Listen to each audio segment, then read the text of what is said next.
ہر بزم ہے زباں پہ ہے کربلا کے چرچے، تا حشر کم نہ ہوں گے آلے با کے چرچے، عباس با وفا سے تاریخ کا ایک مشہور واقعہ سنا تھا کہ امام حسین کو شیعہ چاہیے کیسا، کسی امام کو شیعہ کی فکر کیا، پلیز غور سے سنو، شیعہ کی فکر کیا ہونی چاہیے، ہماری سوچ کیا ہونی چاہیے، ہماری تھنکنگ کیا ہونی چاہیے کہ ہم رہنا کیسے، ہم کو ڈر کتنا ہو رہنا چاہیے، کس سے، اپنے دور کے امام سے۔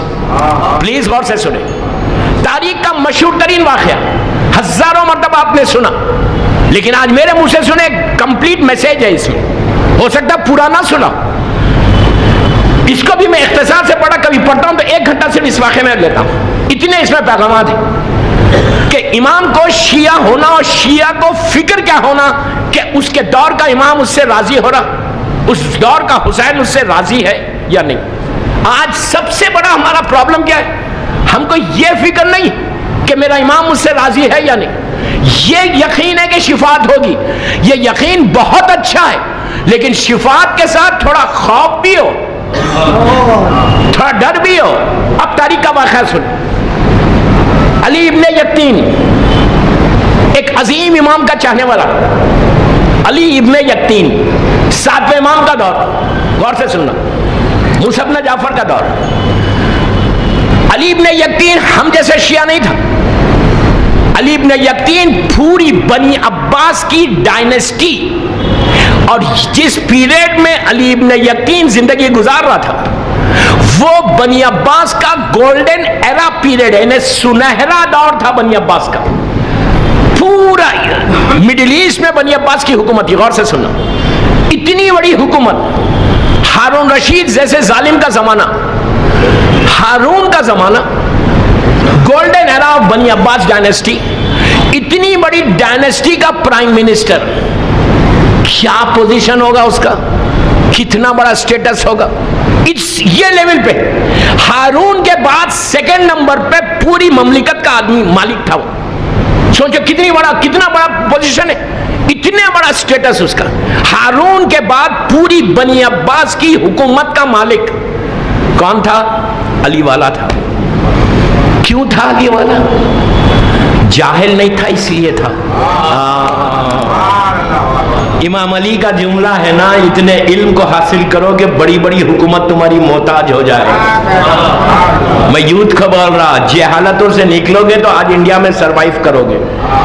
یاد رکھو، انڈیا میں اگر تم کو سروائیو کرنا ہے نا، جہالتوں کے ساتھ نہیں کرو گے۔ جب تک ایک پوزیشن پہ نہیں آؤ گے نا، علم کو حاصل نہیں کرو گے نا، پروفیشنل کورسز میں نہیں آؤ گے نا، اس وقت تک تم کچھ نہیں کر سکتے، تم انڈیا میں سروائیو نہیں کر سکتے۔ آج وہ پیریڈ نہیں ہے انڈیا کا، انڈیا کیا دنیا کا نہیں ہے، پوری دنیا میں اگر تم کو سروائیو کرنا ہے نا، زندہ رہنا ہے نا، اس لیے کہ تم کیڑے مکوڑوں کی طرح زندگی مت گزارو، تمہارا ایگزسٹنس دنیا کو بتائے کہ یہ کوئی انسان ہے۔ جہالتوں سے جب تک باہر نہیں آؤ گے، میں علم پہ بات نہیں کر رہا، میں آپ کو صرف بتا رہا کہ اتنی بڑی ڈائنسٹی کا مالک علی ابن یقین، 2nd نمبر بنی عباس کی حکومت کا، یہ پوزیشن ملینز آف ڈالر آج کے زمانے میں اس کا مالک، اتنا بڑا آدمی ہے، لیکن امام کا چاہنے والا تھا، مذہب کو چھپایا ہوا تھا۔ مشہور ترین واقعہ، اپنے آفس میں بغداد میں بیٹھ کر کام کر رہا تھا، ایک غریب شیعہ اس کے پاس آیا، پرائم منسٹر حاجت لے کر آیا، میں اپنی لینگویج میں بول رہا، اس نے جو اس کا پیون تھا، جو بھی اس کا انسان تھا کام کرنے والا، اس سے کہا کہ اس نے آگے میسیج دیا کہ فلاں عبداللہ ابن علی آیا، تو علی ابن یقین نے کہا میں بیزی ہوں، اسے کہو بعد میں آؤ، وہ چلا گیا۔ دوسرے دن آیا، اور صحیح معنی میں، اس لیے کہ علی ابن یقین جھوٹ نہیں بولتا تھا، کیوں؟ وہ صحیح چاہنے والا تھا۔ دوسرے دن بھی سیم اسٹوری ہوئی، کہا میں بیزی ہوں، کل ملوں گا۔ 3-4 دن ہو گئے، ملا ہی نہیں، مصروف ہونے کی وجہ سے وہ چلا گیا، اور اس نے ایک فریاد کی کہ مولا میں اتنا پریشان تھا اور میں نہیں جا سکا، یہ میری حاجت پورا نہیں کر سکا۔ علی ابن یقین کو پتہ ہی نہیں، اس نے فریاد کر دی۔ علی ابن یقین کا یہ عالم تھا کہ ہر سال حج پہ جاتا تھا، حج کر کے امام سے ملاقات کرتا تھا. مدینہ منورہ آیا، اللہ ہم کو بھی زیارت نصیب کرے. آیا مولا کے دروازے پہ گیا، جا کے نوک کیا، غلام باہر آیا. غلام باہر آیا، پوچھا کون؟ تو کہا میں علی ابن یقین ہوں. امام نے کہا اس سے کہو میں بیزی ہوں، بعد میں ملوں گا. چلا گیا. دوسرے دن بھی وہی ہوا کہ وہ گیا، امام نے ملنے سے انکار کر دیا، کہا میں بیزی ہوں. اب علی ابن یقین ہے، سمجھ گیا کہ دیر از سم تھنگ رانگ. امام کبھی ایسا نہیں کرتا، میں اتنی دور سے آیا. پرائم منسٹر ہے، 2 دفعہ گیا، امام سے ملاقات نہیں ہوئی. وہ یہ بول سکتا تھا کہ یار میرے پاس بھی ٹائم نہیں ہے، میں تو اتنے بڑے پوزیشن پہ ہوں، نکل کے چلا گیا. چلا جائے، 2 دفعہ تو گیا تھا، لیکن اس کو احساس ہے کہ امام مل رہا کیوں نہیں. امام کو شیعہ چاہیے کیسا؟ اس کو یہ احساس کہ میرا مولا مجھ سے کیوں نہیں مل رہا، کیا ناراض ہے؟ یہ فکر کہ کہیں امام ناراض تو نہیں ہے مجھ سے. دوستو آج ہم کو فکر ہے. آج میں یہ ڈرتا، مجھے فکر ہوتی رات میں جب تم بستر پہ جاتے تو تم سوچتے کہ کوئی ایسا عمل تو آج دن بھر نہیں ہوا جس سے میرا مولا مجھ سے ناراض ہو گیا. میں نے کوئی ایسا کام تو نہیں کیا. یہ فکر ہے ہم کو. اگر یہ فکر نہیں ہے تو بھی شیعت کیسے ہے؟ یہ فکر نہیں تو بھی محبت کیسی؟ اگر یہ ڈر ہی نہیں ہے ہم کو. صلوات علی محمد.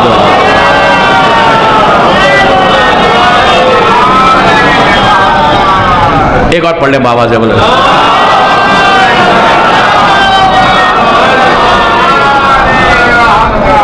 اگر یہ فکر نہیں ہے مجھے تو مجھے ڈر کیسا؟ شیعت کیسی ہے؟ ذرا آپ انصاف سے بولو 0.1% کا بھی ڈر ہوتا کہ مولا میں نے گرانٹیڈ لیا ہے محبت کو، اور اسلام میں گرانٹیڈ نہیں ہے کوئی چیز. محبت کو ہم نے کہہ دیا ارے مولا تو مجھ سے محبت کر دینا کچھ نہیں ہوتا. نو، امام یہ نہیں بول رہا تم کو فکر کتنی ہے، سوچ رہے کتنا. یہی بات عورت کو بھی بول رہا، یہی بات لڑکی کو بھی بول رہا، یہی لڑکے کو بھی بول رہا کہ تم کو فکر ہے. بڑی علی ابن ایک دن ٹھہر گیا، اس نے کہا نہیں، جب تک میں ملوں گا نہیں، پوچھوں گا نہیں امام سے، کہ امام ناراض تو نہیں ہے. آپ انصاف سے بولو، امام کی بارگاہ میں امام کے لیے کیا کر رہا مجھے کبھی فکر ہے؟ آپ کیا ایکسپیکٹ کر رہے؟ کیا امام آپ سے کوئی چیز ایکسپیکٹ نہیں کر رہا؟ آپ انصاف سے بولو. اتنا بڑا مجمع بیت الخائم میں مجھے سن رہا، اللہ اس صبا فاطمہ کے درجات کو بلند کرے. آپ انصاف سے بولو ہم کو فکر ہے کہ زمانے کا امام مجھ سے راضی ہے یا نہیں. اگر مجھے یہ فکر ہی نہیں ہے تو پھر میں کیسے زندگی گزار رہا؟ یہ فکر نہیں ہے تو پھر میں کیسے امام کو صورت بتاؤں گا؟ دوستو آج تم کو اندازہ نہیں، آج مجھے اندازہ نہیں، اس لیے کہ آج میرے ہاتھ اور پیر میں طاقت ہے. جب نیچے جاؤ گے تو پتا چلے گا، موت آئے گی تو احساس ہوگا کہ میں نے کیا کیا. یہی امام علی کے جملوں کو گلے میں تعویذ بنا کے رکھ لو. امام علی بول رہے کہ جب تمہارے سامنے تمہارا اعمال نامہ آئے گا تو تم اپنے دانتوں سے اپنی زبان کو کاٹ کے بولے گا کہ what I have done in my life, میں نے کیا کیا اپنی زندگی میں. اس وقت بھیک مانگو گے زندگی کی کہ پروردگار تھوڑی سی مہلت دے دے. آواز آئے گی کہ پوری زندگی دی کچھ نہیں کیا، آج کیا بھیک مانگ رہا. آج احساس ہو رہا مجھے اس زمانے کا امام سوچتا نہیں ہوگا.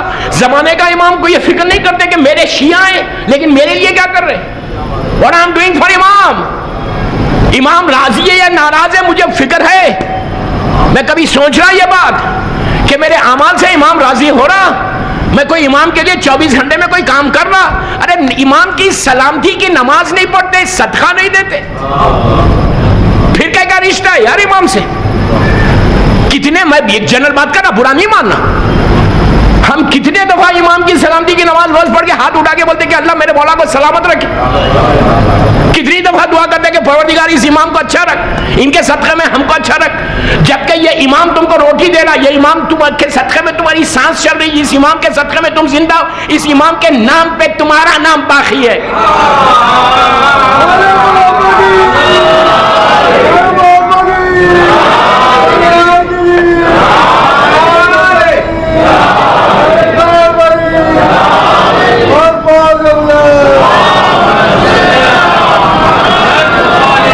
ہم کتنی آرام سے زندگی گزار رہے ہیں.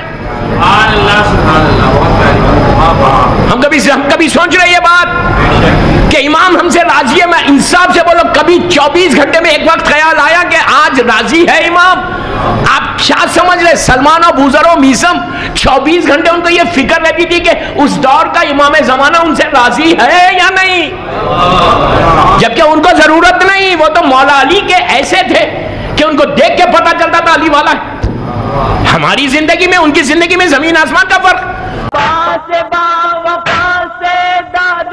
وفا جو ملتی ہوتی گلی گلی میں میری وفا کے چرچے، اے کاش اے کاش